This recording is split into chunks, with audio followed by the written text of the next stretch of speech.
সকল জাতির শ্রেষ্ঠ হওয়া সত্ত্বেও বেশিরভাগ মানুষই তার শ্রেষ্ঠত্ব ধরে রাখতে পারে না। আল্লাহ তাআলা কোরআনে বিভিন্ন জায়গায় মানুষের অবস্থা বুঝাতে ইন্নাল ইনসান এই বাক্যাংশ ব্যবহার করেছেন। কোরআনে ইন্নাল ইনসান শুধু এখানেই ব্যবহৃত হয়নি, মানুষের ব্যাপারে এই সম্বোধন অনেক জায়গাতেই করা হয়েছে। ইন্নাল ইনসান এটা দিয়ে কি বোঝানো হয়েছে? মানব জাতি সন্দেহাতীত ভাবে, এরপর অন্য কিছু একটা, আল্লাহ এরপর কিছু বলেছেন, কোন একটা অবস্থার কথা বলেছেন। আমরা কোরআনে বেশ কয়েকটি জায়গায় আল ইনসানুল কাফুরুম মুবিন এটা পেয়েছি। নিঃসন্দেহে মানুষ সুস্পষ্ট ও পরিষ্কারভাবে অকৃতজ্ঞ এবং তার রবের প্রতি চূড়ান্তভাবে অবাধ্য। আমরা আরো পেয়েছি ইন্নাল ইনসানা খুলিকা হালুআ ইযা মাসসাহুশ শাররু জাযুআ ওয়া ইযা মাসসাহুল খায়রু মানুআ ইল্লাল মুসাল্লিন। মানব জাতিকে দুর্বল করে সৃষ্টি করা হয়েছে, খুবই ভগ্ন। সামান্য ভালো কিছু হলেই সে আনন্দে উচ্ছ্বাসিত হয়ে পড়ে, সামান্য খারাপ কিছু হলেই সে সব আশা হারিয়ে ফেলে। আল্লাহ বলেন কাল্লা ইন্নাল ইনসানা লা ইয়াতগা। কোনো সন্দেহ নেই যে একমাত্র মানুষই সত্যিকার ভাবে অবাধ্য হয়, মানুষই কেবল আল্লাহর বিরুদ্ধাচারণ করে। আর এখানে ভাষার অন্তর্নিহিত অর্থ হলো অন্য কেউ এর জন্য দায়ী নয়। বলবেন না যে সমাজ আমাকে অবাধ্য করেছে, শয়তান আমাকে অবাধ্য করেছে, কেউ না, মানুষ নিজেই অবাধ্য হয়েছে।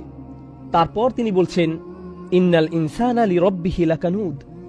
মানুষ আর তার রবের মধ্যকার সম্পর্কে বলা হয়েছে সে খুবই অকৃতজ্ঞ, সে অবাধ্য হয়, সে অকৃতজ্ঞ, সে দুর্বল, সে তার রবের বিরুদ্ধাচারণ করে। মানুষ সম্পর্কে এই সকল বর্ণনা এসেছে, কিন্তু এর পরিণাম কি? পরিণাম এখানেই বলা হয়েছে ইন্নাল ইনসানা লাফি খুসর।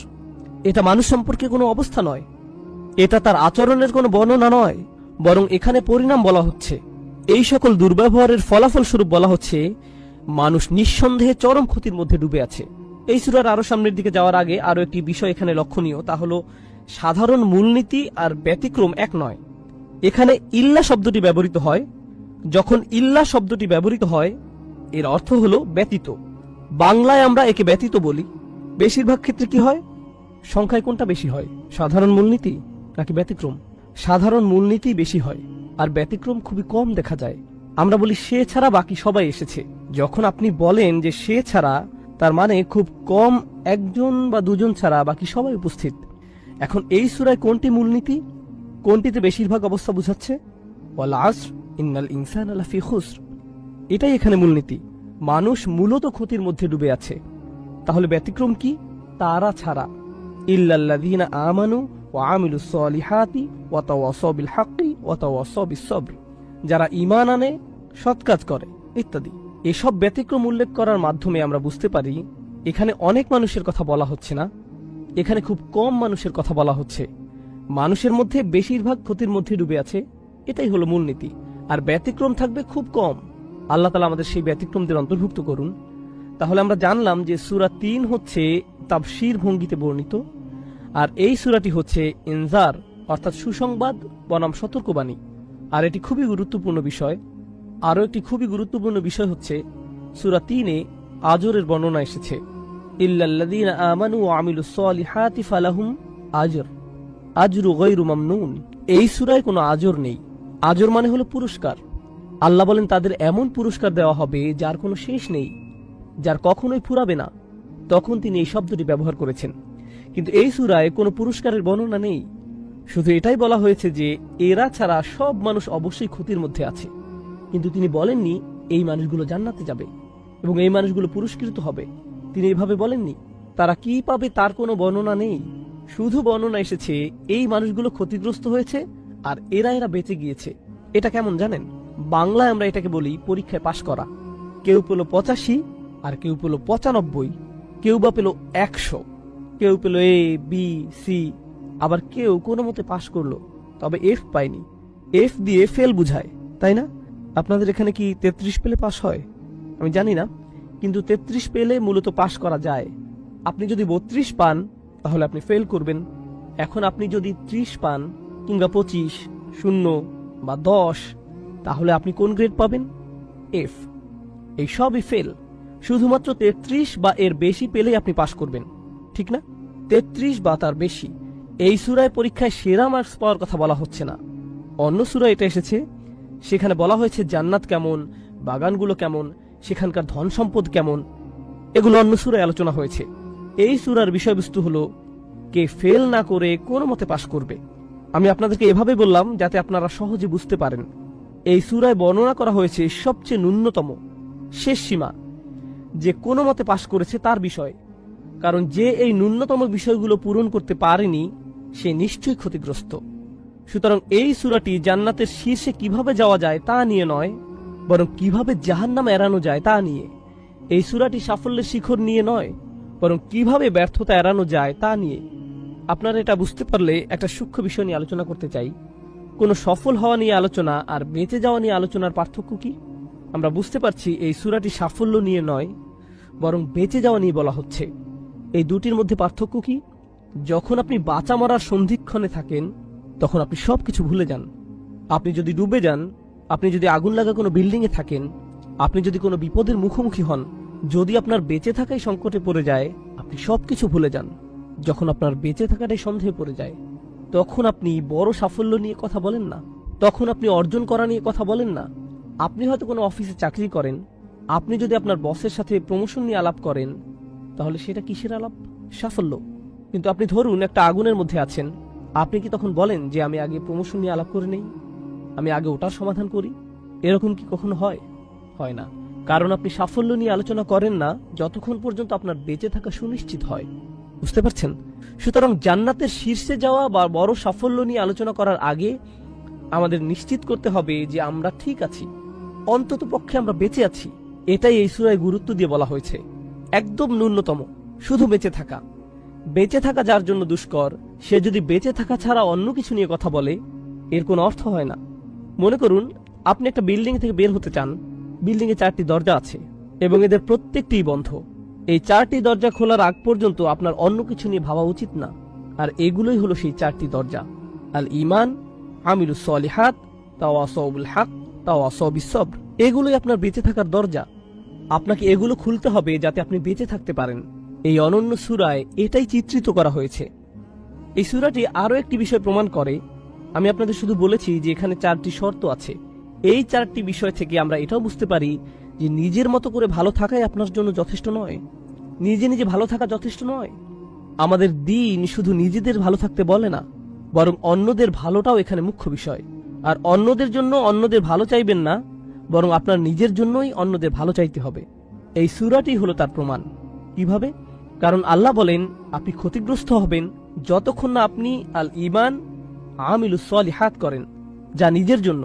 কিন্তু তাওয়াসাউ বিল হক, অন্যদের কাছে সত্য পৌঁছে দেয়া, একে অন্যকে সত্যের উপর অটল থাকতে বলা এবং ধৈর্য ধারণ করতে সাহায্য করা, এটা কি আপনার নিজের রইল? না, এটা অন্যদের জন্য। সুতরাং এটা প্রমাণ করে নিজেদেরকে বাঁচানোর জন্য অন্যদের জন্য কাজ করতে হবে। শাওকানী রাহমাহুল্লাহ এই সূরার উপর মন্তব্য করেছেন, আদ-দাআই ইলা দ্বীন ওয়া নাসিহা ফিদ-দ্বীন ওয়া আমরু বিল মা'রুফ ওয়ান নাহই আনিল মুনকার। এই তাওয়াসাউ বিস সবর দিয়ে কি বোঝানো হচ্ছে? আপনি মানুষকে দ্বীনের দাওয়াত দিন, আপনি মানুষকে ভালো পরামর্শ ও উপদেশ দিচ্ছেন, এটাও তাওয়াসাউ বিস সবর। আপনি ভালো কাজের সাথে যুক্ত হচ্ছেন, ভালো কাজ করতে বলছেন, খারাপ কাজের প্রতি নিষেধ করছেন, প্রতিবাদ করছেন, এগুলো সবই আপনার বেঁচে থাকার জন্য জরুরি। আপনি মুসলিম হিসেবে সমাজের সমস্যাগুলো না দেখে শুধু আপনার নিজের ছোট গণ্ডিতে থাকতে পারবেন না। আপনাকে এগুলোর বিরুদ্ধে দাঁড়াতে হবে, অন্তত প্রতিবাদ জানাতে হবে। এই সূরার আরো কতগুলো ছোট বিষয় আমি বলবো, তবে এই সূরার সারমর্ম নিয়ে শেষ একটি বিষয় বলে তারপর আমি অন্যান্য শব্দগুলো বিশ্লেষণ করব। ইমাম শাফিঈর দুটি মন্তব্য আমরা পাই। একটি হলো, মানুষ যদি শুধুমাত্র এই সূরার প্রতি আমল করত, এই সূরাটি তাদেরকে পথ দেখাতো, এটাই যথেষ্ট হতো। অন্য জায়গায় তিনি বলেন, কোরআনে যদি এই সূরাটি ছাড়া অন্য কিছু না বলা হতো তবু এটা যথেষ্ট হতো। শাফিঈ রাহমাহুল্লাহ অনন্য মেধার অধিকারী ছিলেন। তিনি এই সূরায় এমন কিছু দেখেছিলেন যাতে তিনি বলেছিলেন এটাই মানুষের জন্য যথেষ্ট। আর যদি কেবল এই সূরাটি আমল করত, তিনি এই সূরায় এমন কিছু দেখেছিলেন যাতে তিনি বলেছিলেন এটাই মানুষের জন্য যথেষ্ট, তারা যদি কেবল এই সূরাটি আমল করত। এতে কি আছে যাতে এই সূরার এত গুরুত্ব যে তিনি এমন একটি মন্তব্য করলেন? সুবহানাল্লাহ, খুবই শক্তিশালী একটি কথা। আমি কিছু সার কথা বলতে চাই। তার মধ্যে একটি হলো খুসর, যা এখানে ব্যবহৃত হয়েছে ও কোরআনের আরো দুটি শব্দের মধ্যে মিল রয়েছে। একটা শব্দ হচ্ছে খসারা, এটা সূরা নূহে আছে। আত্তাবাউ মান লাম ইয়াজিদহু মালুহু ওয়া ওয়ালাদুহু ইল্লা খসারা। ইল্লা খুসর নয়, বরং ইল্লা খসারা। খুসর শব্দমূল থেকে এটা এসেছে। কোরআনে বর্ণিত আরেকটি শব্দ হলো খুসরান। তাহলে 3টি শব্দ আছে, একটি হলো খুসর, আরেকটি খসারা, সবশেষ খুসরান। কিভাবে এগুলো একটি অপরটি থেকে আলাদা? আর এই সূরায় খুসর উল্লেখ করার মাহাত্ম্য কি? প্রথমে খুসারা শব্দটি নিয়ে আলোচনা করি। খুসারা অর্থ একটি ক্ষতির মধ্যে আরো একটি ক্ষতি যুক্ত হওয়া। একটা ক্ষতি ছিল, সেখানে আপনি আরো একটি ক্ষতি যুক্ত করলেন, এটাই খসারা। আল্লাহ যদি সেই শব্দটি ব্যবহার করতেন তাহলে অর্থ হতো আমরা ইতোমধ্যেই ক্ষতির মধ্যে আছি আর এতে নতুন ক্ষতি যুক্ত করছি, কিন্তু আল্লাহ এখানে খুসুর শব্দ ব্যবহার করছেন। তাহলে বোঝা গেল আমরা ক্ষতিতে ছিলাম না, কিন্তু আমরা নিজেদেরকে নতুন করে ক্ষতিতে ফেলছি। আমরা শুরুতেই ক্ষতিতে ছিলাম না। তাহলে আমরা দেখি খসারা, যার অর্থ হলো ক্ষতিগ্রস্ত অবস্থায় নতুন করে ক্ষতি, এটা কিভাবে কোরআনে ব্যবহৃত হয়েছে। অনুনাজ্জিলু মিনাল কুরআনি মা হুয়া শিফাউন ওয়া রাহমাতুল লিল মুমিনিন ওয়া লা ইয়াজিদু যালিমিনা ইল্লা খাসারা। তা সীমা লঙ্ঘনকারীদের ক্ষতি বৃদ্ধি করে। সীমা লঙ্ঘনকারীরা কি ইতিমধ্যে ক্ষতিতে আছে? হ্যাঁ, আল্লাহ এটাকে বাড়িয়ে দিয়েছেন। এটা এভাবেই ব্যবহৃত হয়েছে। আরেক জায়গায় আমরা পাই অবিশ্বাসীদের অবিশ্বাস তাদের শুধুমাত্র ক্ষতির দিকে নিয়ে যাবে, ক্ষতির উপর ক্ষতি হবে। তাদের প্রথম ক্ষতি কি ছিল? অবিশ্বাস করা। এরপর এই ক্ষতির উপর ক্ষতি হচ্ছে তারা বিশ্বাসীদের বিরুদ্ধে যা করে সেটা। এটাই ক্ষতির উপর ক্ষতি। তাদের অবিশ্বাসী তাদেরকে জাহান্নামে নেয়ার জন্য যথেষ্ট ছিল, কিন্তু যখন তারা বিশ্বাসীদের পরীক্ষায় ফেলল তখন তারা নিজেদের খাতকে আরো গভীর করে তুলল। সুতরাং খসারা শব্দটি এখানে উপযুক্ত। একইভাবে সূরা নূহে আমরা পাই ওয়াত্তাবাউ, এরপর মাল্লাম ইয়াজিদহু মালুহু ওয়া ওয়ালাদুহু ইল্লা খাসারা। তারা এমন একজনের অনুসরণ করছে যার ধন সম্পদ ও সন্তান সন্ততি কেবল তার ক্ষতি বাড়িয়ে দেয়। অন্যভাবে বললে তারা এমন লোকের অনুসরণ করছে যারা মূলত ছিল ক্ষতিগ্রস্ত, এরপর এদের অনুসরণ করার কারণে তারা আরো ক্ষতিগ্রস্ত হয়ে পড়ে। তাহলে এটা হলো খসারা ব্যবহার না করে খুসুর ব্যবহার করার একটি মাহাত্ম্য। কিন্তু এরপর আরেকটি শব্দ হলো খুসরান, খুবই শক্তিশালী একটি শব্দ। খুসরান শব্দটি হলো আধিক্যবাচক শব্দ, গুরুত্ববাচক শব্দ। এটাও কোরআনে ব্যবহৃত হয়েছে। খুসরান মানে হলো ভয়াবহ ক্ষতি, প্রচন্ড ক্ষতি, অকল্পনীয় ক্ষতি। শব্দের শেষে আন থাকার কারণে এর অর্থে প্রচুর বুঝাবে। আরবিতে যখন কোনো শব্দের শেষে আন বসে এর অর্থে আধিক্য বুঝায়। যেমন আমরা বলি রহমান, তিনি শুধু দয়ালু নন, তিনি পরম দয়ালু। আমরা যখন বলি গদবান, এর মানে শুধু রাগ না, প্রচন্ড রাগ, উন্মত্ত ক্রোধ। অতএব যদি আমরা বলি খুসরান, এর মানে ভয়াবহ ক্ষতি, অকল্পনীয় পরিমাণ ক্ষতি। এবার আমরা দেখি এটা কোরআনে কিভাবে ব্যবহৃত হয়েছে। খসিরাত দুনিয়া ওয়াল আখিরা যালিকা হুয়াল খুসরানুল মুবিন। সে দুনিয়া ও আখিরাতে ক্ষতিগ্রস্ত হয়, এটি হলো চূড়ান্ত ক্ষতি। এটা কি চূড়ান্ত ক্ষতি না? এটা কিভাবে এত বড় ক্ষতি? এটা কোনো হালকা বিষয় নয়। সে শুধু একটা বিষয় হারায়নি, সে উভয়টিই হারিয়েছে, দুনিয়া ওয়াল আখিরা। সুতরাং এটা হলো ক্ষতির পরে ক্ষতি, এটাই চূড়ান্ত ক্ষতি, খুসরানুল মুবিন। একইভাবে কোরআনে আমরা দেখতে পাই আল্লাহ বলছেন কুল ইন্নাল খাসিরিন আল্লাযীনা খাসিরু আনফুসাহুম ওয়া আহলিহিম ইয়াওমাল কিয়ামাহ। বলো, নিশ্চয়ই তারা ক্ষতিগ্রস্ত যারা কিয়ামত দিবসে নিজেদের ও তাদের পরিবার বর্গকে ক্ষতিগ্রস্ত পাবে। আর এটাই হলো চূড়ান্ত ক্ষতি। সুতরাং মানুষের আসল ক্ষতি এই দুনিয়ায় হবে না, বরং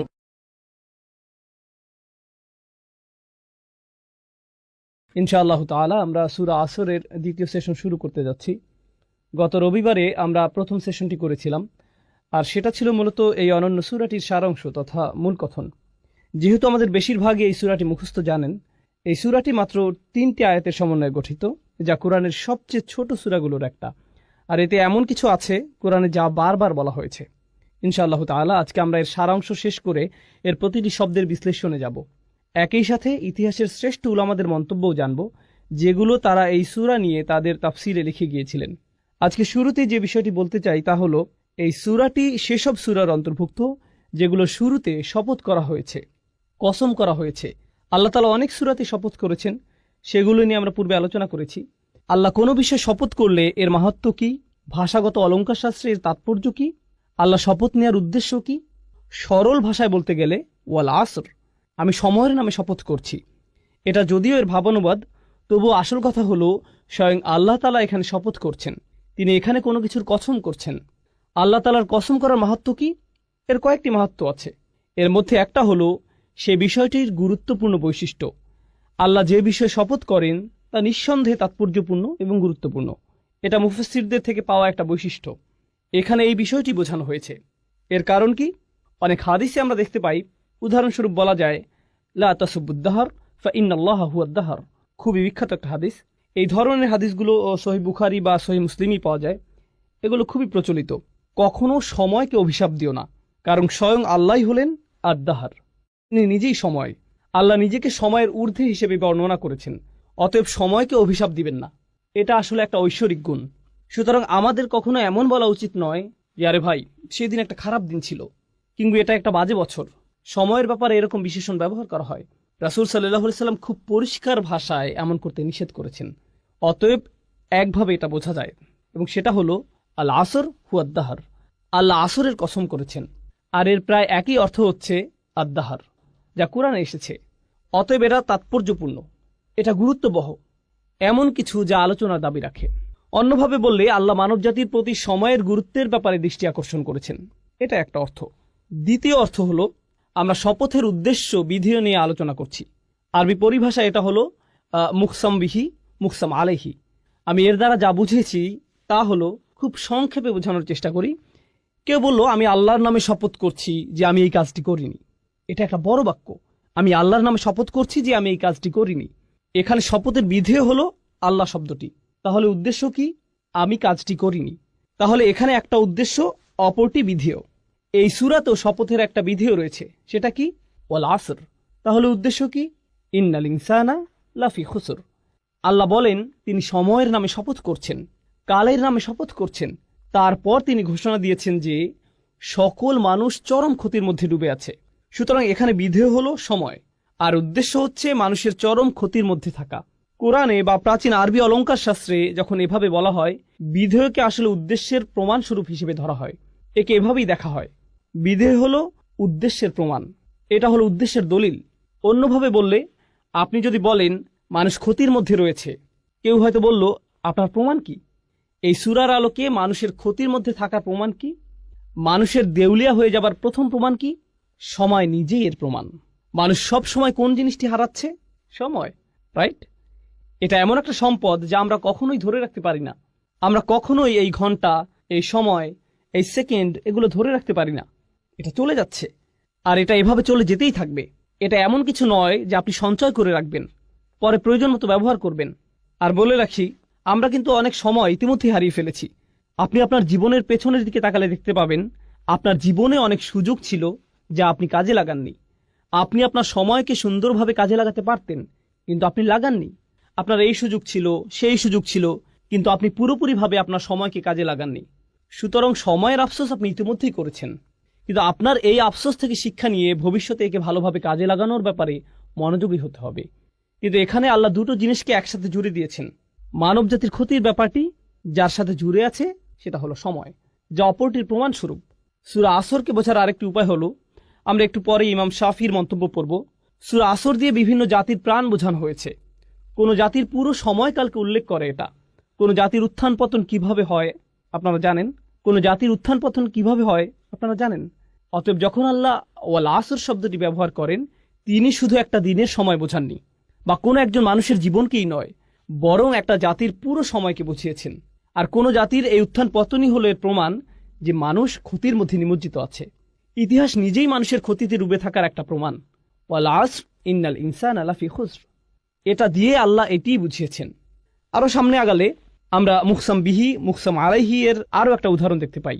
এখানে শপথের বিধে হচ্ছে এর উদ্দেশ্যের একটা সাক্ষী। এটা কিছুটা ভিন্ন ব্যাপার। আমরা দুটি বিষয়ের কথা বলেছি। বিধে হলো উদ্দেশ্যের প্রমাণ, এটা একটা ব্যাপার। দ্বিতীয় বিষয় হচ্ছে বিধে হচ্ছে উদ্দেশ্যের একটা সাক্ষী। অন্যভাবে বলতে গেলে আল্লাহ উদ্দেশ্যের বিপরীতে একটা সাক্ষী নিয়ে আসলেন। সূরা আসরকে আমরা এভাবে বুঝতে পারি, আল্লাহ সময়কে কোনো কিছুর সাক্ষী হিসেবে এনেছেন। কিসের সাক্ষী হিসেবে এনেছেন? এটাই যে কোনো সন্দেহ ছাড়াই মানুষ ক্ষতির মধ্যে আছে। এর মানে কি?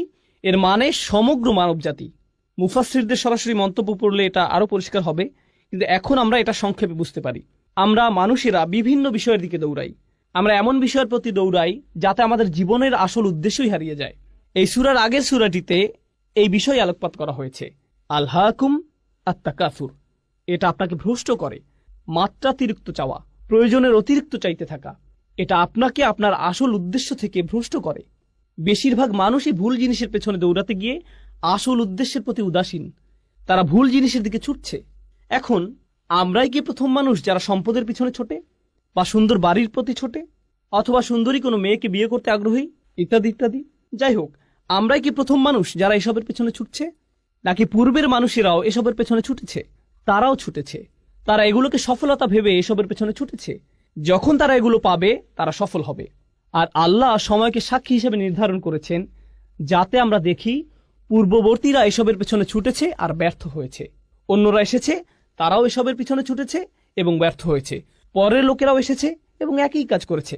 হাজার বছর ধরে শত শত প্রজন্মের লোকেরা একের পর এক এই একই কাহিনী চলে আসছে। আল্লাহর এক অসাধারণ সৃষ্টি এইসব ঘটনা অবলোকন করছে। এটা একের পর এক এসবের সাক্ষী হয়েছে। আর আমাদের বেলায়ও এমনটা ঘটেছে। অন্যভাবে বললে মানবজাতির করুণ পরিণতির সাক্ষী হচ্ছে সময়। পরিশেষে আল আসর শব্দটির ব্যাপারে বলবো, আমরা এর ভাষাগত বিশ্লেষণে গেলে এটা আরো পরিষ্কার হবে। তবে আমরা এখনো এর সারাংশ পর্যালোচনা করছি। এর সারাংশের আরো একটি ব্যাখ্যা হলো, আসরের অন্যতম অর্থ হলো এমন সময় যা শেষ হয়ে যায় বা শেষের সময়। এমনকি আসরের নামাজও দিনের শেষাংশে পড়া হয়, তাই না? যখন সময় শেষ হয়ে যায়। আর ঐতিহাসিকভাবে বললে প্রাচীনকালে, বিশেষ করে আরব সমাজে, আসরকে ধরা হতো এমন সময় হিসেবে যখন ব্যবসায়ী বা পর্যটকরা খুব তাড়াহুড়া করত। যখন রাত নেমে আসতো তখন তারা অনেক বিপদের আশঙ্কা করত। হয়তো তারা তাদের সম্পদ হারিয়ে ফেলতে পারে, এমন ভয় পেত। সুতরাং বেশিরভাগ হাসাল এবং বাসাল হতো আসরের সময়। সেটা ছিল সবচেয়ে ব্যস্ত এবং তাড়াহুড়ার সময়। এমনকি এটাও শপথ হিসেবে নেওয়া হয়েছে। আল্লাহ দিনের অন্যান্য সময় শপথ হিসেবে ব্যবহার করেছেন। তিনি বলেন, অসুবহি ইযা আসফার ওয়াল ফাজরি ওয়া লায়ালিন আশর ওয়াদ-দুহা। এগুলো দিনের বিভিন্ন সময়ের বর্ণনা। আল্লাহ দিনের ভিন্ন সময়ের বর্ণনা দিয়েছেন। তিনি দিনের বিভিন্ন সময়ের কসম করেছেন। এমনকি ওয়ান নাহারি ইযা তাজাল্লা, রাইট, দিনের বেলার বর্ণনা। কিন্তু আসরের বর্ণনার বিশেষত্ব হচ্ছে এটা এমন সময় যা দিয়ে তাড়াহুড়া করা বোঝায়। অন্যভাবে বলতে গেলে এই সূরার সামনের দিকে আমরা পড়ব, আল্লাহ আমাদেরকে যা করতে বলেছেন তা সম্পূর্ণ করার জন্য আমাদের অনেক সময় হাতে নেই। এটা একটা জরুরি অবস্থার মতো, যা করার তাড়াতাড়ি করতে হবে। কারণ আমরা আমাদের জীবনের ভোর পার করে এসেছি। আমাদের জীবনের সূর্যাস্তের সময় ঘনিয়ে আসছে। সুতরাং আমাদের যা করার এখনই করতে হবে। আমাদের সময় শেষ হয়ে যাচ্ছে, সময় ফুরিয়ে যাচ্ছে। এই ধারণাটি ছোট একটা শব্দ আল আসর দিয়ে বোঝানো হয়েছে। সুতরাং এই শপথের শেষ মাহাত্ম্য হচ্ছে এতে তাড়াতাড়ি করার কথা বলা হয়েছে। এখানে বেশ কজন আলেমের মধ্যে মুফতি মুহাম্মদ শফি অন্যতম, যিনি সূরা আসরের মানুষের যে ক্ষতির কথা চিত্রিত হয়েছে তার তুলনা করেছেন এমন একজনের সাথে যে বরফ বিক্রি করছে। প্রাচীনকালে তো ফ্রিজ ছিল না, তাই না? সুতরাং বরফ বিক্রেতার তো খুব বেশি সময় নেই, আর এটা দ্রুত গলে শেষ হয়ে যাচ্ছে। তাকে এই সময়ের মধ্যেই ক্রেতার কাছে পৌঁছাতে হবে এবং এগুলো বিক্রি করতে হবে। আর যদি সময় ফুরিয়ে যায় তাহলে এই সকল পরিশ্রম বৃথা যাবে। অতএব তার যে কাজ তা তাড়াতাড়ি সম্পন্ন করতে হবে। এই সূরার মাঝের আয়াতের সারাংশ নিয়ে আমরা পরে আলোচনা করব। শেষ আয়াতটি নিয়ে একটা কথা এখানে বলতে চাই। মূলত সূরা আসরের শেষ আয়াতটিতে 4টি অংশ আছে, এমনটি ভাবা হয়। অবশ্যই সহজ করে দেখলে এমনই মনে হবে। ইল্লাল্লাযীনা আমানু প্রথম অংশ, আমিলুস সলিহাত দ্বিতীয় অংশ, ওয়াতাওয়াসাউ বিল হক তৃতীয় অংশ, ওয়াতাওয়াসাউ বিস সবর চতুর্থ অংশ। তাহলে এখানে 4টি শর্ত রয়েছে। প্রথম শর্ত হলো যারা ঈমান আনবে, দ্বিতীয় হলো যারা সৎ কাজ করবে, ভালো কাজ করবে, তৃতীয় হলো তারা তাদের সর্বোচ্চ চেষ্টা দিয়ে একে অপরকে সত্যের কথা বলবে, চতুর্থ হলো ধৈর্যের ব্যাপারেও তারা একই কাজ করবে। এগুলো হলো উল্লেখিত 4টি শর্ত। কিন্তু এর সারাংশ বোঝার জন্য আমরা এখন যে বিষয়টি বুঝবো তা হলো এই 4টি বিষয় হচ্ছে আসলে একটা বিষয়। এদেরকে দেখতে 4টি আলাদা বিষয় মনে হলেও এগুলো আসলে একটা বিষয়। এগুলো হলো লাজিম ও মালজুম। এগুলো আবশ্যিকভাবে একটা অপরটির সাথে যুক্ত। এগুলোকে আসলে আলাদা করা যায় না। আর আসলে বাকি সবকিছুই প্রথমটির ফলাফল, সেটা হচ্ছে ঈমান। প্রথম যে বিষয়টি বলা হয়েছে তা হলো ঈমান। আর এরপর আরো 3টি বিষয় বলা হয়েছে। আমরা এখানে শিখব যে যার সত্যিকার অর্থে ঈমান আছে তার সাথে বাকি 3টি বিষয় আবশ্যিকভাবে ঘটবে, অবশ্যই ঘটবে। আর যদি সেগুলো না হয় তাহলে ভাবুন কি পরিপূর্ণ হয়নি? ঈমান। অতএব কেউ যদি তার ঈমান আছে কিনা পরীক্ষা করতে চায়, সে সূরা আসরে বর্ণিত ঈমানের ন্যূনতম পরিমাণ যাচাই করে দেখতে পারে। ঈমানের ফলাফল কি? কেউ ঈমান আনলে এর পরে কি ঘটে? আমিলুস সলিহাত, তাওয়াসাউ বিল হক, তাওয়াসাউ বিস সবর। যদি এই বিষয়গুলো না ঘটে তাহলে নিশ্চয়ই ঈমানের কোথাও ঘাটতি আছে। আর বলে রাখি, এই সবগুলোই একটি অপরটির সাথে গভীরভাবে জড়িত। ধরা যাক আপনি যদি দ্বিতীয় পয়েন্টটি নেন, আমিলুস সলিহাত, তারা সৎ কাজ করে। এরপরে কি আছে? তারা সত্যকে উপভোগ করে। তারা ভালো কাজ শুধু নিজেদের মধ্যে রাখে না, প্রচলিত অর্থে এই ভালো কাজ অন্যদের মধ্যেও ছড়িয়ে দেয়, সত্যকে অন্যদের মধ্যে ছড়িয়ে দেয়। অন্যভাবে বললে, আপনি যদি সত্যিই ভালো কাজ করেন, এটা শুধু আপনার নিজের কাছে রাখা আপনার জন্য অসম্ভব হবে। এটা সম্ভব নয়। অবশ্যম্ভাবী ভাবেই আপনি এটা অন্যদের কাছে ছড়িয়ে দেবেন। এটাই ভালো কাজের নমুনা। আর যখন আপনি অন্যদের মধ্যে ছড়িয়ে দিবেন, আপনি কিছু মানুষ পাবেন যারা আপনার এই কাজকে পছন্দ করবে, আবার কিছু মানুষ পাবেন যারা আপনার এই কাজকে ঘৃণা করবে। আর যখন আপনি এমন কিছু মানুষ পাবেন যারা আপনার কাজকে ঘৃণা করছে, আপনি আবশ্যিকভাবে এই নিজের মধ্যে কি তৈরি করবেন? সবর। আপনার অবশ্যই এটা থাকতে হবে। এগুলো প্রত্যেকটি সম্পর্কযুক্ত বিষয়, এগুলো একটা অপরটির সাথে যুক্ত। আর সামনে এগুলো নিয়ে আমরা আরো যাচাই করবো ইনশাআল্লাহ তাআলা। এই জন্য এই সূরাটি ইমানের বিভিন্ন ফলাফলকে সবচেয়ে সুন্দরভাবে ফুটিয়ে তোলে, যা কোরআনে দু একবার এসেছে। কখনো আল্লাহ বলছেন আল্লাযীনা আমানু, আল্লাযীনা আমানু, শেষ, ব্যাস। কারণ বাকিটুকু কি? ইমানের ফলাফল। সুতরাং আপনি যদি ইমানকে ভালোভাবে বুঝতে পারেন, তাহলে বাকিটুকু এমনিই বুঝে যাবেন। কখনো আল্লাহ একটু বাড়িয়ে বলেছেন আল্লাযীনা আমানু ওয়া আমিলুস সলিহাত, দুটি বিষয় বলা হয়েছে। কিন্তু এই সূরায় তিনি দুটি বিষয় বলেননি, তিনি চারটি বিষয় বলেছেন। আর আপনি যদি লক্ষ্য করেন, এগুলোর মধ্যে শেষের দুইটি কি? তাওয়াসাউ বিল হক, তাওয়াসাউ বিস সবর। এগুলো হলো মূলত কাজের বর্ণনা, এগুলো কাজ। সুতরাং আমিলুস সলিহাত একটা কাজ, তাওয়াসাউ বিল হক, তাওয়াসাউ বিস সবর, এই দুটিও হলো আমল, আমালাইন, এই দুটিও কাজ। অন্যভাবে বললে আমরা এখানে জানতে পারলাম যে আল্লাহ দুটি কাজের প্রতি আলোকপাত করেছেন। আমি গতকালও এটা নিয়ে বলেছি, আল্লাহ এখানে এমন দুটি বিষয়ের প্রতি আলোকপাত করেছেন যা সাধারণত মানুষ এড়িয়ে যায়। যখন তারা ভালো কাজের চিন্তা করে, যখন তারা ভালো কাজ করতে চায়, এগুলো তারা সাধারণভাবে ভাবে না। তাই এখানে এই দুটি বিষয় পরিষ্কারভাবে বলে দেওয়া হয়েছে, যাতে মানুষ বুঝতে পারে যে এগুলো হচ্ছে ন্যূনতম। তাওয়াসাউ বিল হক, তাওয়াসাউ বিস সবর, এগুলো সাথে জুড়ে দেওয়া হয়েছে। এখন আমি আপনাদেরকে একটা দৃশ্য কল্পনা করতে বলবো। আমি নিজেও এটা থেকে উপকৃত হয়েছি, যা আমার শিক্ষক ডক্টর আব্দুস সামি একটা দার্সে বলেছিলেন। ডক্টর ইসরারও এটা নিয়ে বিস্তারিত আলোচনা করেছেন। আমার কাছে এটা খুবই উপকারী মনে হয়েছে। আর সূরা আসরের তাফসিরে যাওয়ার আগে আমরা এর শিক্ষাগুলো নিয়ে আলোচনা করব, এর সারাংশ বুঝব। আমরা এই সূরার শিক্ষাগুলো একজন অমুসলিমের যৌক্তিক দৃষ্টিভঙ্গির আলোকে বোঝার চেষ্টা করব। যখন আপনি একটা সমস্যার সম্মুখীন হন, হয়তো কারোর সাথে বিবাদ, জীবনের কোনো সমস্যা, যে কোনো সুস্থ স্বাভাবিক মানুষ এই অবস্থায় সর্বপ্রথম কি করবে? সে সর্বপ্রথম যেটা করবে তা হলো তার সেই সমস্যাটির অবস্থাটি ভালোভাবে যাচাই করবে। প্রথম কাজ হলো এর আসল অবস্থা বোঝা, এর সত্যিকারের কারণ খুঁজে বের করা। আপনি নিশ্চয়ই মানুষ কি বলে তা দিয়ে এটা যাচাই করবেন না, আপনি নিজেই ঘেঁটে দেখবেন। আর এটা যত বড় সমস্যা, আপনি তত ভালোভাবে এর সত্যতা যাচাই করবেন।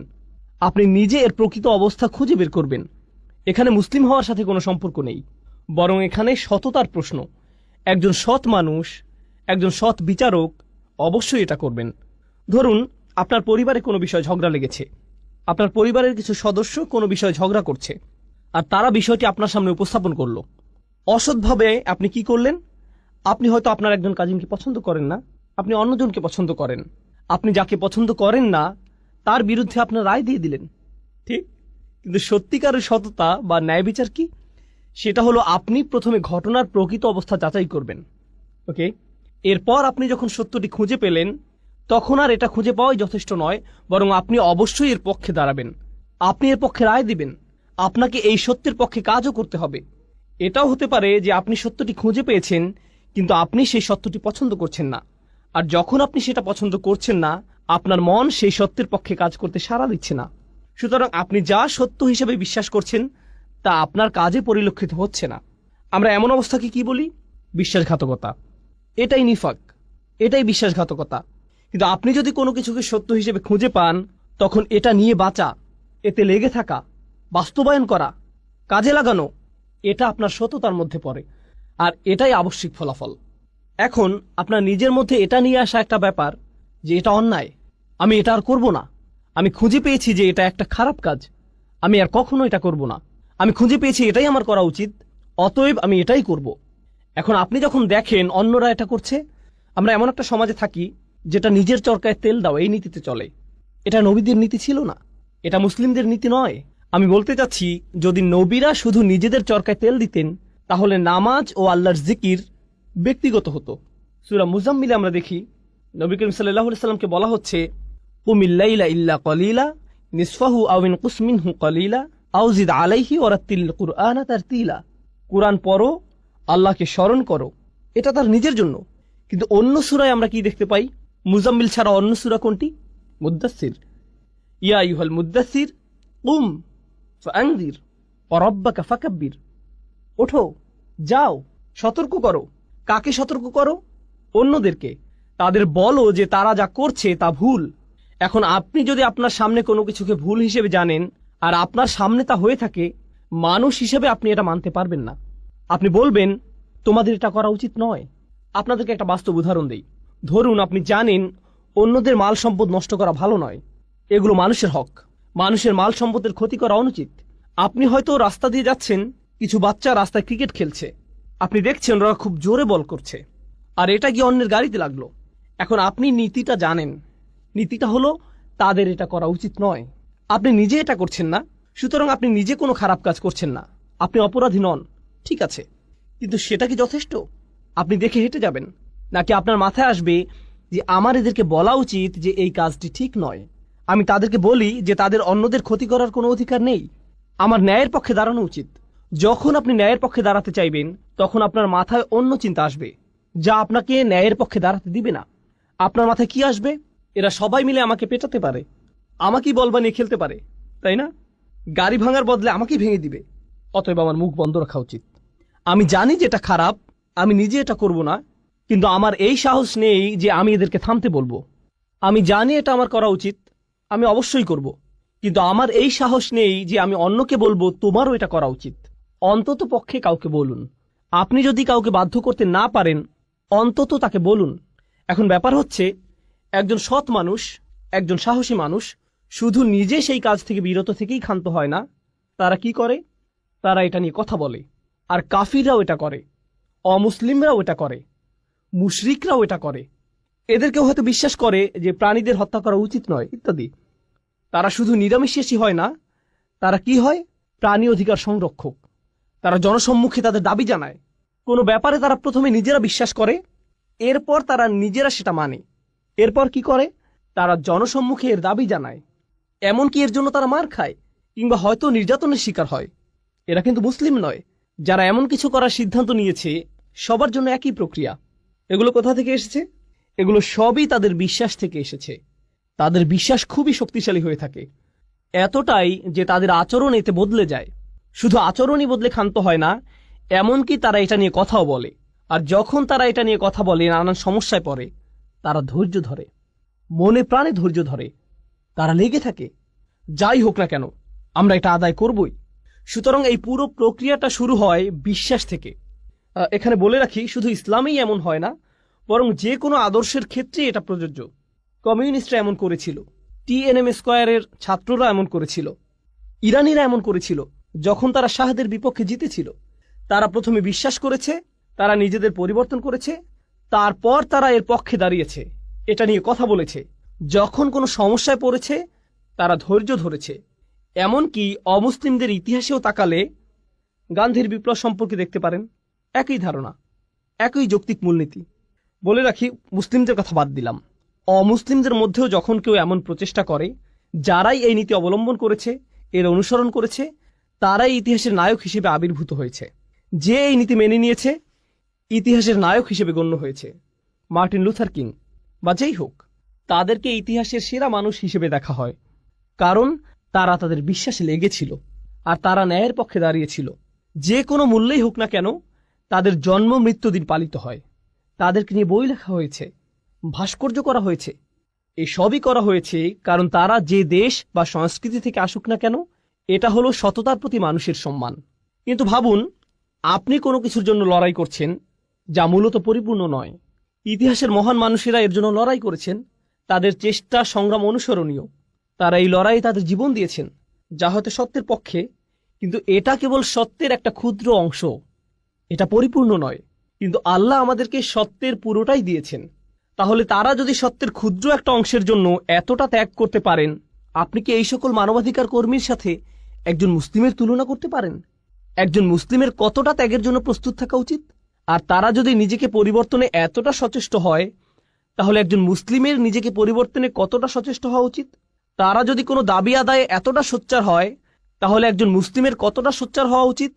তারা যদি কোনো একটা অন্যায়ের বিরুদ্ধে এতটা প্রতিবাদ জানাতে পারে, একই সাথে তাদের বিশ্বাসে একাগ্র থেকে সত্যের পক্ষে দাঁড়াতে পারে, কথা বলতে পারে, তা যে কোনো মূল্যেই হোক না কেন, আল্লাহর জন্য একজন মুসলিমের তার চেয়ে কতটা বেশি সোচ্চার হওয়া উচিত?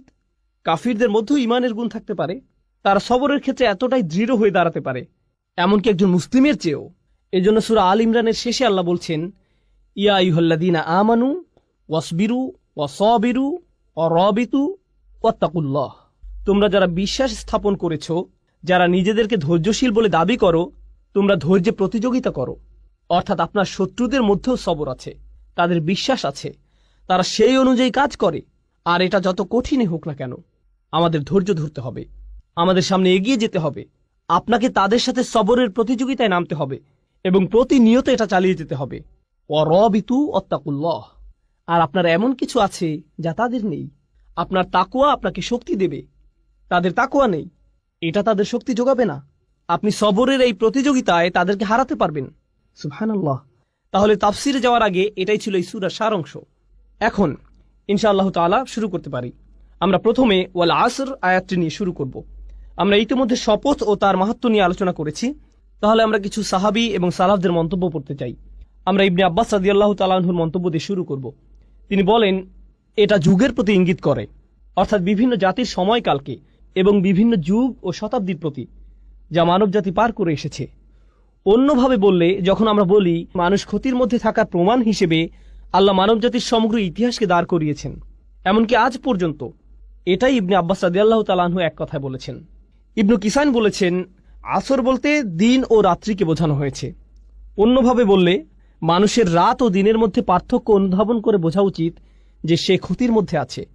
একজন মুসলিম যখন রাতের আধার দেখে এবং যখন সে দিনের আলো দেখে, সুবহানাল্লাহ। সুতরাং এটা বলা খুব সহজ যে দেখুন তারা কি বলছে, কিন্তু যখন তারা এটা বলছে, এর অর্থ আসলে কি?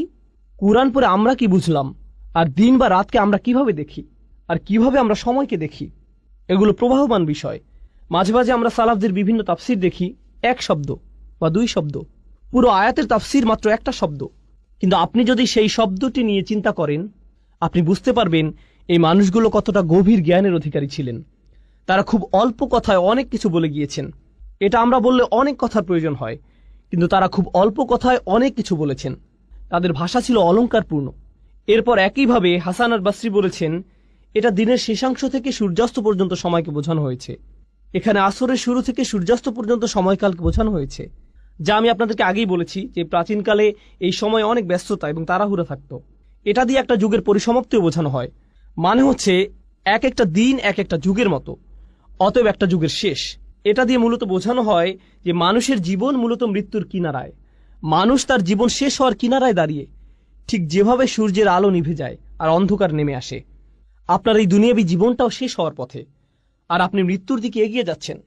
বিষয়টিকে এভাবে ভাবুন, তাহলেই আপনি নিজের মধ্যে ব্যস্ততা নিয়ে আসতে পারবেন।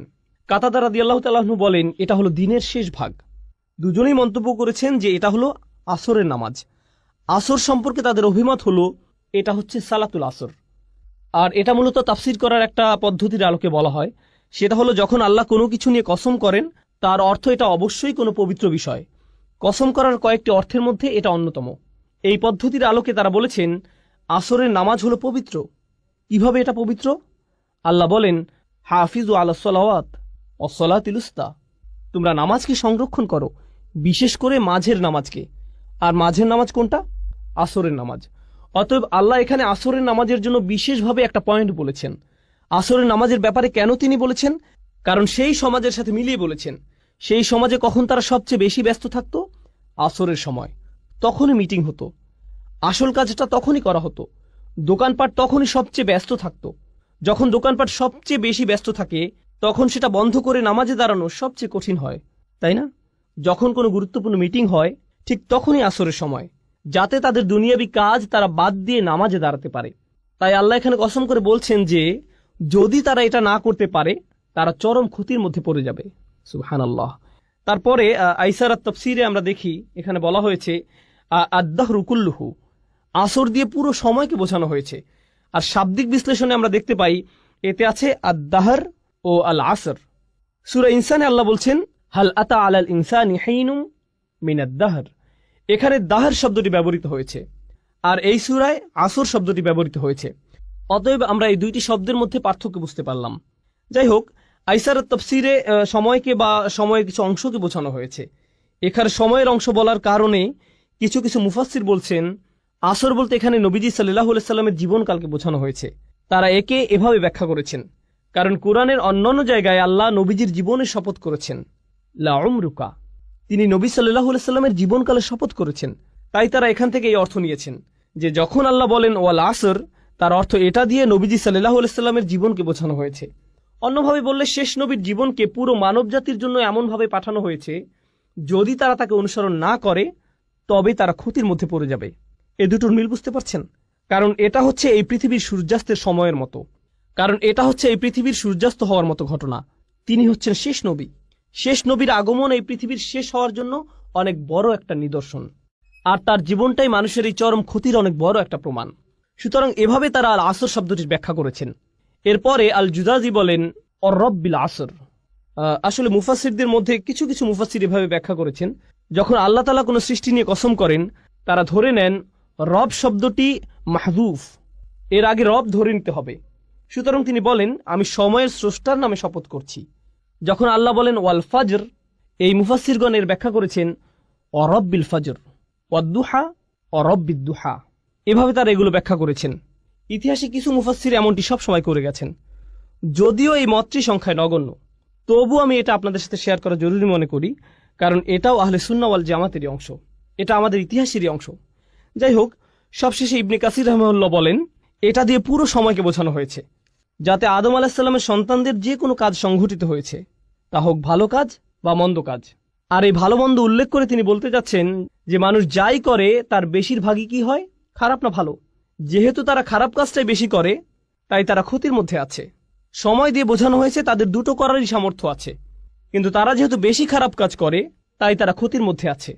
এখন আমরা শুধু আসর শব্দটির শাব্দিক বিশ্লেষণ দেখব। আসর শব্দটি একটা ক্রিয়ামূল থেকে এসেছে, যার মূল শব্দ হল আসরাহু আও ইতাসারাহু, দুটি ব্যবহৃত হয়েছে।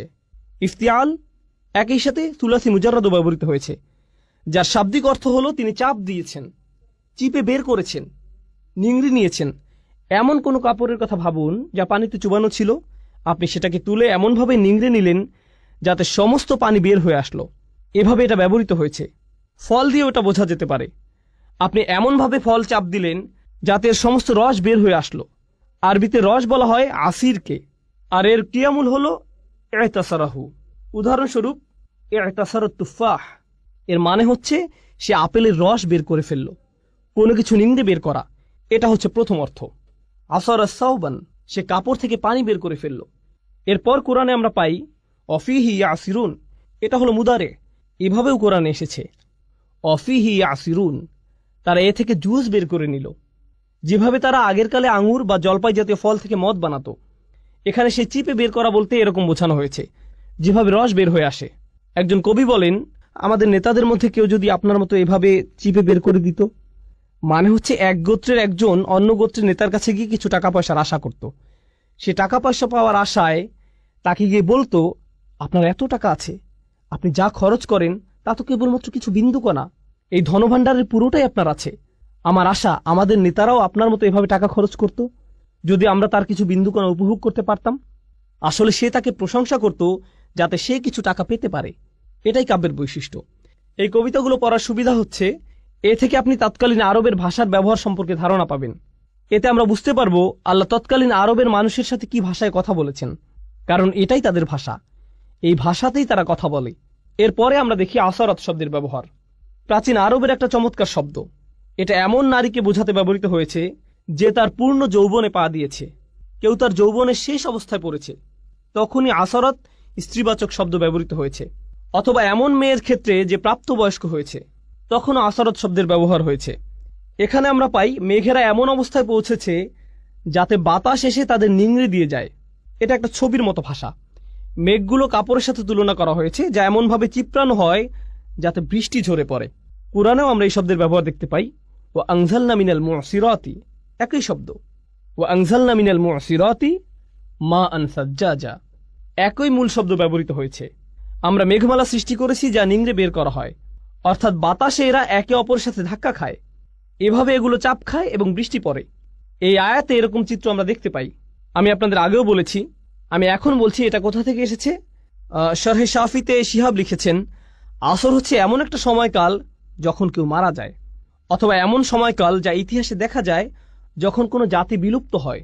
যখন কোনো জাতি ধ্বংস হয়, এটা আমি আপনাদেরকে শুরুতে বলেছিলাম। এমন সময় যখন তাড়াহুড়া করা হয়, কিংবা এমন সময় যাতে মানব জাতির করুণ পরিণতি ঘটে। আসরের সাথে এই দুটি অর্থই সম্পৃক্ত। পরিশেষে আমরা আরো কিছু দেখি, যেমন মা ফাআলতুহু আসরান, এটা বলতে বোঝানো হয় আমার কাজটি যখন করা উচিত ছিল আমি তখন করিনি। সুতরাং আসর হচ্ছে এমন সময় যাতে আপনার কোনো কিছু করা উচিত। সূরা আসরে এটা যেভাবে প্রয়োগ করা হয়েছে সেটা আমরা এভাবে বুঝতে পারি, ওয়াল আসর ইন্নাল ইনসানা লাফি খুসর, মানুষ নিঃসন্দেহে ক্ষতির মধ্যে আছে। আর এর পরিবর্তনের সময়টি হচ্ছে এখন, এই মুহূর্তে এটা পরিবর্তন করা উচিত। আসর শব্দের এটা একটা মাহাত্ম্য। একইভাবে এমন সময় এসেছে যখন তার আসার কথা নয়, যখন তার আসার কথা নয়, এমন সময় যখন তার আসার কথা নয়। এগুলো হচ্ছে শুধুমাত্র আসর শব্দের অর্থ। আমাদেরকে সময়ের প্রতি গুরুত্ব দেওয়ার কথা বলা হয়েছে, যা প্রতি মুহূর্তে আমাদের কাছ থেকে হারিয়ে যাচ্ছে। মুফাসসিরদের বিভিন্ন মন্তব্যের সূক্ষ্ম ব্যবহার বা ব্যাকরণগত পর্যালোচনা আমাদের কাছে কিছুটা কঠিন লাগতে পারে, কিন্তু আসুন আমরা ভেবে দেখি এটা কিভাবে আমাদের কাজে লাগতে পারে। আমাদের দিনে 24 ঘন্টা সময় আছে। এর মধ্যে কয় ঘন্টা আমরা ঘুমিয়ে কাটাই, কয় ঘন্টা আমরা কাজ করি, কয় ঘন্টা আমরা দুনিয়ায় সঞ্চয়ের কাজে ব্যবহার করি, হয়তো দুনিয়ার বিল পরিশোধ করার কাজে, কিন্তু কয় ঘন্টা আমরা আখিরাতের বিল পরিশোধ করার কাজে ব্যবহার করি, কয় ঘন্টা আমরা আল্লাহর হিসাব নিকাশের সামনে দাঁড়ানোর জন্য নিজেদের প্রস্তুত করি। এখানে বাৎসরিক একটা হিসেব আপনাকে দিতে হবে, কিন্তু আসল হিসাব সামনে আসছে, যেখানে আমাদের প্রত্যেকটি কাজের হিসাব আমাদের দিতে হবে। আমি এটা সবসময় বলে থাকি, এই সূরায় আসর শব্দটির ব্যবহারের তাৎপর্য হলো এখানে একটা দিনের অংশ বোঝানো হয়েছে। আল্লাহ আমাদেরকে আমাদের পুরো জীবনকে তুলে ধরেছেন, যদিও এটা কেবলমাত্র একটা দিন, মাত্র একদিন। আপনি যদি একদিনের জন্য আপনার জীবনকে পরিবর্তন করতে পারেন, তাহলে আপনি আপনার জীবনকেই পরিবর্তন করলেন। কারণ অনেকেই জানেন, অনেকে এখানে ফুল টাইম চাকরি করেন, অনেকে ফুল টাইম ছাত্র, অনেকে সবসময় বাসায় থাকেন। এই দিনগুলো প্রায় একই রকম হয়ে থাকে, একই কাজ, একই রুটিন, একই কাজ বারবার করতে হয়। তাহলে আপনি যদি আপনার দিনের একটা অংশকে পরিবর্তন করতে পারেন, আপনি আসলে আপনার জীবনের একটা অংশকে পরিবর্তন করলেন। আপনি আপনার জীবনের অংশই পরিবর্তন করলেন, আর এই পরিবর্তন করার সময়টা চলে যাচ্ছে। আমি আপনাদের একটা পরামর্শ দেব, এটা তাফসির নয়, বরং আমার নিজের পরামর্শ। তা হলো, রমজানে আমরা আমাদের পরিবর্তন করি, আমরা ঈদের সময় বিভিন্ন পরিবর্তন আনি, আমরা বিশেষ কোনো অনুষ্ঠানে আমরা আমাদের নিত্যকার রুটিনের পরিবর্তন আনি, হয়তো পরিবারের কোনো সদস্যদের মৃত্যুতে, হয়তো সন্তান জন্মের উপলক্ষে, ইত্যাদি কারণে আমরা এই পরিবর্তনগুলো আনি। এরপরে আমরা আবার আমাদের রুটিনে ফিরে যাই, কারণ আমাদের কোনো তাড়াহুড়া কাজ করে না। আপনি দেখবেন, আপনি কখনো বলবেন না আমি আগে ঠিক 9টায় কাজে যেতাম, আমি এভাবে কিছুদিন গিয়েছি, কিন্তু এখন আমি কিছুটা অলস হয়ে পড়েছি, এখন আমি 10টায় বা 11টায় যাই। আপনি এমন বলবেন না, কারণ আপনি জানেন যে আপনি তাহলে বরখাস্ত হবেন। আপনি জানেন যে আপনাকে সেখানে সময় মতো থাকতেই হবে। আসলে আপনি নিজেকে এমনভাবে তৈরি করেছেন যেখানে আপনাকে সময় মতো থাকতেই হবে। আপনার প্রতিদিন সেখানে সময় মতো উপস্থিত হওয়া ছাড়া কোনো উপায় নেই, এছাড়া আপনার কোনো পথ নেই।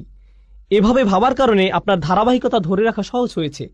এখন আর এটা তেমন কোনো কঠিন বিষয় নয়, আপনাকে এটা করতেই হবে। এই নিয়ে দুইবার ভাবার প্রয়োজনও নেই। কেউ আপনাকে হয়তো বলল, ভাই তুমি এটা কিভাবে পারো? আমাকে এটা করতেই হবে। কিভাবে পারি জানি না, আমাকে শুধু এটা এভাবেই করতে হয়। আমরা যদি সত্যিকার অর্থে বিশ্বাস করি, যেভাবে আমরা বিশ্বাস করি যে আমরা যদি সময় মতো উপস্থিত হতে না পারি তাহলে আমরা চাকরি হারাবো, আমরা যদি সত্যি সত্যি বিশ্বাস করি আমরা একটা ক্ষতির দিকে এগিয়ে যাচ্ছি, আর এখানে এমন কিছু আচরণ আছে যা আমাদের মধ্যে আনতে হবে, যেমন নামাজে নিয়মিত হওয়া, উদাহরণস্বরূপ খারাপ কাজ থেকে বিরত থাকা। যদি আমরা সত্যিই বিশ্বাস করি যে আমাদের আচরণে পরিবর্তন না হয় তাহলে আমরা ক্ষতির মধ্যে পড়ে যাব, যেভাবে আমরা চাকরি হারাই। আপনি দেখবেন কোনো ইমিগ্রেশন অ্যাপয়েন্টমেন্টের জন্য মানুষ দেরি করে না, সেখানে মানুষ 2 ঘন্টা আগে গিয়ে বসে থাকে। তারা হয়তো আগের রাত থেকে প্রস্তুতি নিয়ে বসে থাকে, কারণ হয়তো সেখানে ভোরে 6টায় যেতে হবে, তাই হয়তো সে রাতে ঘুমাবেও না, সে আগে আগে যাবে, কারণ সে নিজেকে জানে সে যদি দেরি করে তাহলে সে ক্ষতির মধ্যে পড়ে যাবে। আমরা যদি সত্যিকার অর্থে বিশ্বাস করি যে এমন আচরণ আমাদেরকে ক্ষতির মধ্যে নিয়ে যাবে, তাহলে একটা দিন পরিবর্তন করা আসলে পুরো জীবনকে পরিবর্তন করাই খুব সহজ হয়ে যায়। কিন্তু কখন এটা সহজ হয়? যখন সেখানে বিশ্বাস থাকে। এজন্যই যখন আল্লাহ খুসর নিয়ে বলছেন, সর্বপ্রথম কোন ব্যতিক্রম নিয়ে তিনি বলছেন? কারা? যারা বিশ্বাস করে। এটা কিন্তু সাধারণভাবে বলা নয়, আচ্ছা যারা বিশ্বাস করলো তারা বেঁচে গেল, না। আমরা এখানে এমন সাধারণ বিশ্বাসের কথা বলছি না, এটা হচ্ছে সত্যিকার গভীর আস্থা। আমি যা করছি তা সরাসরি আমার সফলতার সাথে যুক্ত, সরাসরি আমার ব্যর্থতার সাথে যুক্ত।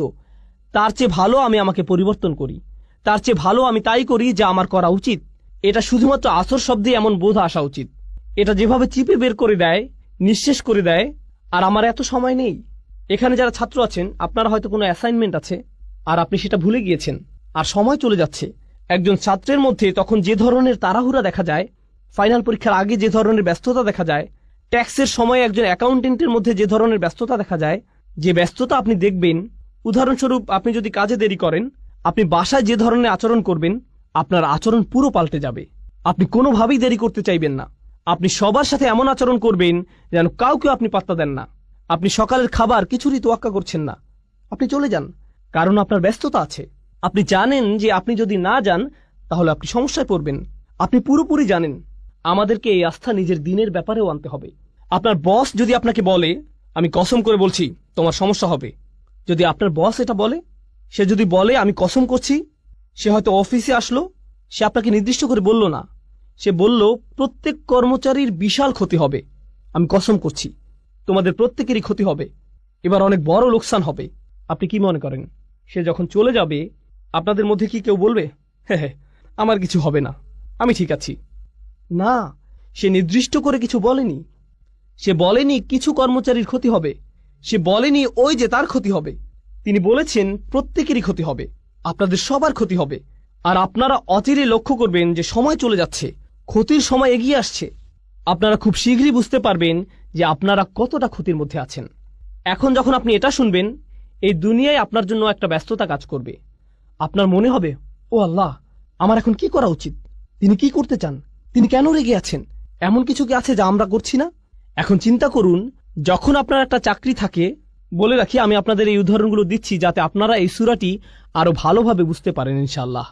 মুসলিমের জীবনে এটা একটা গুরুত্ববহ সূরা।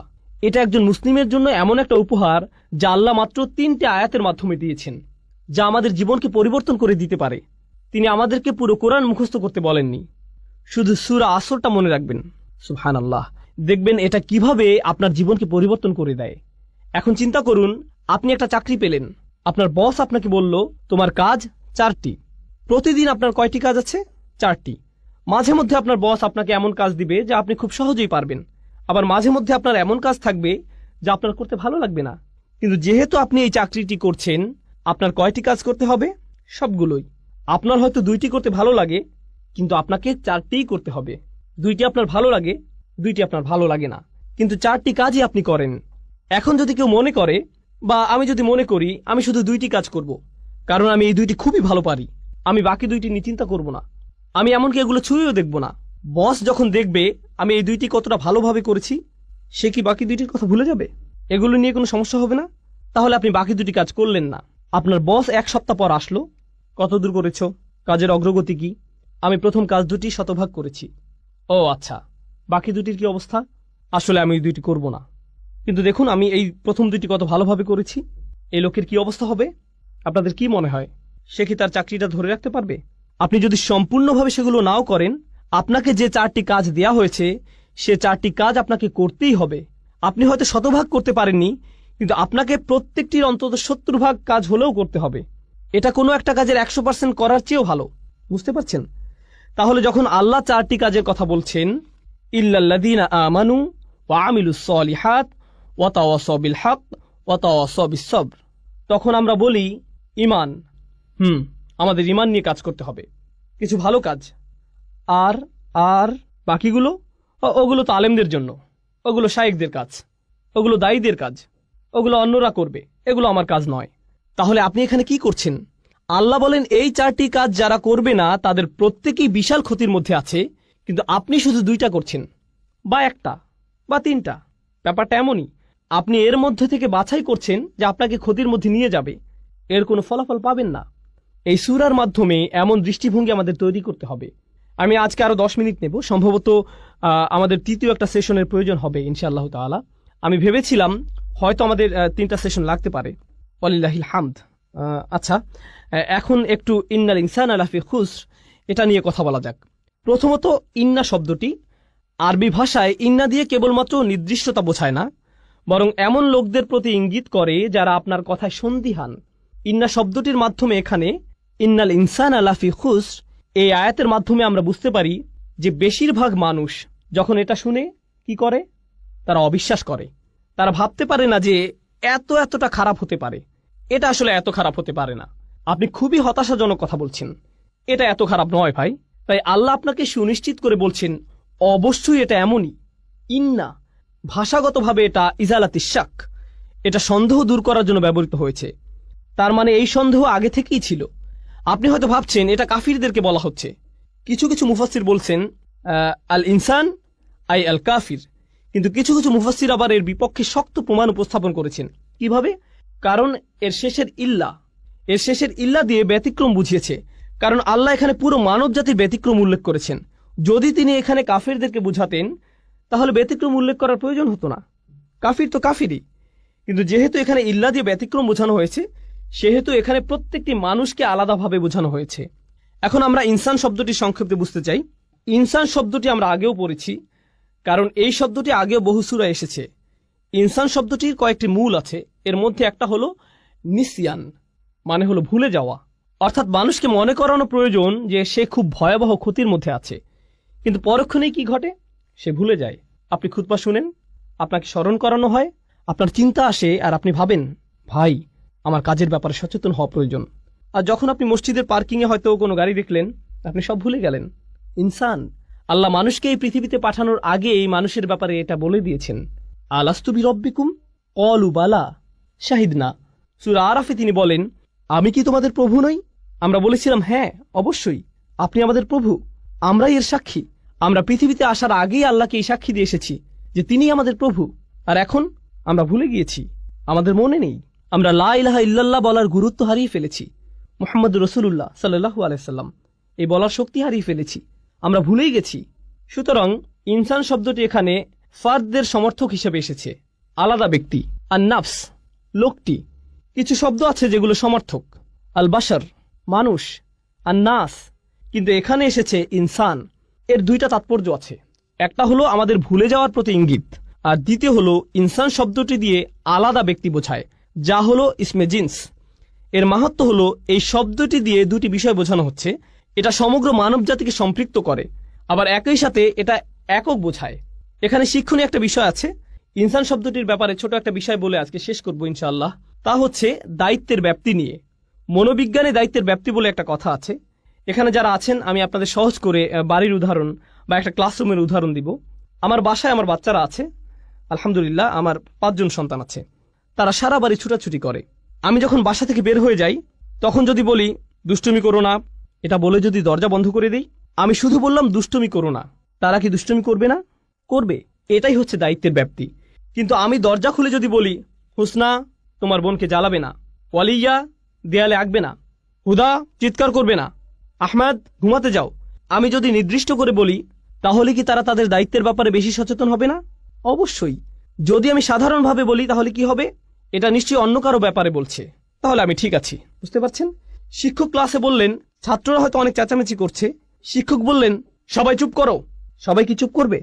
কিন্তু শিক্ষক যদি একজনকে নির্দিষ্ট করে বলেন, বাকিদের জন্য উদাহরণ তৈরি করেন, সবার চিৎকার বন্ধ। বলে রাখি শিক্ষকদের জন্য এটা একটা ভালো পরামর্শ। আপনি একজনকে বলবেন, করিম তুমি কি এভাবে কথা বলতেই থাকবে? একজনকে বলেন, সবার তখন কি হবে বলুন তো? সবাই চুপ। কেন? আপনি নির্দিষ্ট করে বলেছেন। এখানে দায়িত্বের কোনো প্রসারণ নেই, এখানে কোনো ভাগ নেই। আর বেশিরভাগ সময়ই যখন কাউকে দায়িত্ব দেয়া হয় সে ভাবে এটা গুরুত্বপূর্ণ, কিন্তু অবশ্যই অন্য কেউ আছে যে এটা করতে পারে। হ্যাঁ, এখানে সমস্যা আছে। ধরুন শিক্ষক ক্লাসে প্রবেশ করলেন, এসে বললেন তোমরা বিশাল সমস্যায় পড়তে যাচ্ছ। এটা কিছুটা ভয়ের, কিন্তু আমি যদি করিমকে বলি করিম তুমি জানো না তুমি কতটা সমস্যায় পড়তে যাচ্ছ, এটা কি করিমের জন্য অনেক বেশি ভয়ের না? অবশ্যই, তাই না? তাহলে এখানে যদি বলা হতো ইন্নান নাস আলা ফি খুসর, মানুষ ক্ষতির মধ্যে আছে, এটা একরকম। কিন্তু এখানে এসেছে ইন্নাল ইনসান আলা ফি খুসর, প্রত্যেক এক এবং একক আলাদা ব্যক্তি ক্ষতির মধ্যে নিমজ্জিত আছে। তাহলে যখন কেউ এই আয়াতটি শুনবে তার কার ব্যাপারে ভাবা উচিত? তার নিজের ব্যাপারেই, অন্যদের কথা বাদ। অন্যরা এখানে আসবে না, আমি নিজেই বিশাল ক্ষতির মধ্যে আছি।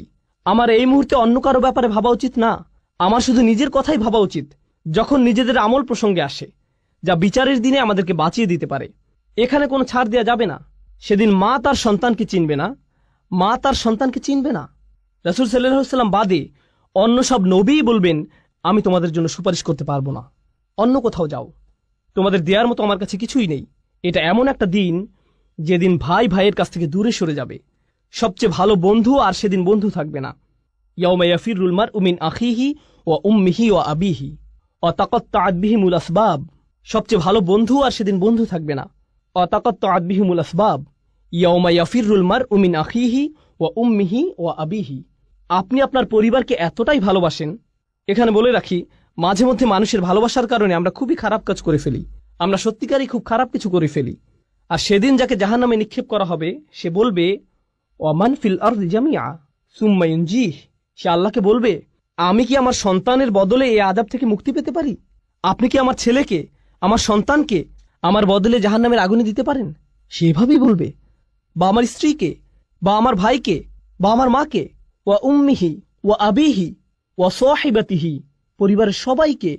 ওমান ফিল আরদি জামিআ, সে সকল মানুষের দিকে তাকাবে এবং বলবে, ও আল্লাহ, আপনি আমাকে জাহান্নামে দিচ্ছেন, আপনি আমার বদলে এদেরকে জাহান্নামে দিন, এদের সবাইকে, কিন্তু আমাকে বাঁচিয়ে দিন। সুম্মা ইনজিহ, সে যেন মুক্তি পায়। সুবহানাল্লাহ। এই হলো সেদিনের সম্পর্কের ধরন। এখন চিন্তা করুন, সেদিন আপনি সবাইকে ভুলে যাবেন। তাহলে আমরা এখানে বুঝতে পারছি, আগে আমাদের এই দুনিয়ায় সবাইকে ভোলা উচিত। আপনি তাদের ব্যাপারে পরে ভাববেন। আপনি আগে কার ব্যাপারে ভাববেন? নিজের ব্যাপারেই। আমি বাচ্চাদের অভিভাবকদের আন্তরিকভাবে অনুরোধ করছি, আমি আশা করছি আমরা আমাদের বাচ্চাদের ব্যাপারে অনেক বেশি দুশ্চিন্তায় থাকি। আমরা নিজেদের ব্যাপারে ততটা দুশ্চিন্তায় থাকি না। ও, আমার ছেলেকে ইসলামিক স্কুলে ভর্তি করতে হবে, তাদেরকে একটা ভালো পরিবেশ দিতেই হবে। আপনি নিজে কি ভালো পরিবেশে আছেন? আপনি নিজে কেন অশ্লীল কিছু দেখেন? আপনি কেন অন্যকে গালি দেন? আপনি কেন ব্যবসায় প্রতারণা করেন? আপনি নিজেই কেন সময় মতো নামাজে দাঁড়াতে পারেন না? আমরা যাদেরকে ভালোবাসি তাদের ব্যাপারে এতটাই আন্তরিক যে আমরা আমাদের নিজেদের কথাই ভুলে যাই। সুবহানাল্লাহ। আপনি কি তাকে এটা বলতে পারেন, সেটা বলতে পারেন? তারা ইমামদের কাছে আসেন, আলেমদের কাছে আসেন, আপনি কি আমার সন্তানকে উপদেশ দিবেন? কেন, আপনার নিজের কি কোনো উপদেশ প্রয়োজন নেই? ও রিয়েলি? কারণ আমার মনে হয় আপনি যদি আপনার সন্তানকে বড় করেন, সবার প্রথমে আপনার উপদেশের প্রয়োজন। সবার প্রথমে আপনার উপদেশের প্রয়োজন। এতদিন আপনি কি করেছেন? আপনি কোথায় ছিলেন? কোথায় ছিলেন আপনি যখন আপনার নিজেরই বাচ্চাদের জন্য এগুলো করা প্রয়োজন ছিল? সুবহানাল্লাহ। ইন্নাল ইনসানা লাফি খুসর। এই আয়াতের মধ্য দিয়ে আমাদের নিজেদের উপরেই সেই দায়িত্ববোধ ফিরিয়ে দেয়া হয়েছে। আমাদেরকে তাড়াতাড়ি করতে হবে। আসল ব্যাপারটা হচ্ছে, আমরা কেউই সেই ক্ষতি থেকে নিরাপদ নই। আমরা এখনো ক্ষতি নিয়ে আলোচনা করছি না, এটা পরবর্তীতে আলোচনা করব। আমরা এখনো শুধুমাত্র ইন্নাল ইনসান এখানে আছি। আমার মনে হয় আজকের মতো এতটুকুই যথেষ্ট। ইনশাআল্লাহ আগামী মঙ্গলবার ইনশাআল্লাহ আমরা বাকিটুকু পড়ে সূরা আসরের দার্স শেষ করব। ইন্নাল ইনসানা লাফি খুসর। সন্দেহাতীতভাবেই, আলাদাভাবে প্রত্যেক ব্যক্তি যে বারবার ভুলে যায়, সবাই মারাত্মক ক্ষতির মধ্যে ডুবে আছে। তারা যখন এটা বুঝতে পারে, তাদের এটাও বোঝা উচিত যে আল্লাহ শপথ করেছেন যে সময় চলে যাচ্ছে, তাদের নিজেদের পরিবর্তন করার সময় শেষ হয়ে যাচ্ছে। আল্লাহ তাআলা আমাদেরকে সূরা আসরের শিক্ষাগুলো অনুধাবন করার তৌফিক দিন। আল্লাহ তাআলা আমাদের অন্তরে এর শিক্ষাগুলো গেঁথে নেওয়ার তৌফিক দিন, যেন আমরা এগুলো সব সময় স্মরণে রাখতে পারি।